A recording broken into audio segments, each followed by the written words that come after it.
Nagbigay na ng pahayag ang aktor na si Paolo Avellino kaugnay sa isyong umano'y nagtampo siya sa ABS-CBN dahil sa pananahimik nito sa gitna ng ilang kontrobersya.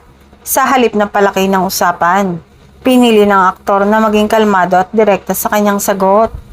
Ayon kay Paolo, batid na umano nila mula pa lamang sa simula na pangatlong slot ang kanilang proyekto na The Alibay.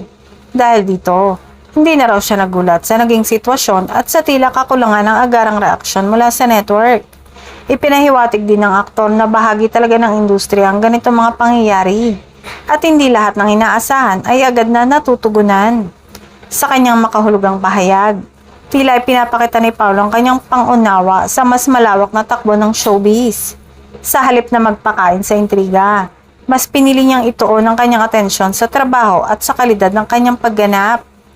Para sa kanya, mas mahalaga ang maayos na proyekto kaysa sa mga usaping hindi naman direktang makakatulong sa kanyang craft bilang aktor. Sa kabila ng mga spekulasyon, wala ring direktang kumpirmasyon mula kay Paolo na siya ay may sama ng loob sa network.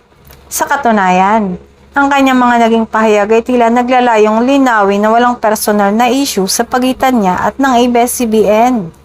Sa huli ay nananatiling professional si Paolo Avellino sa kabila ng mga intrigang ibinabato sa kanya.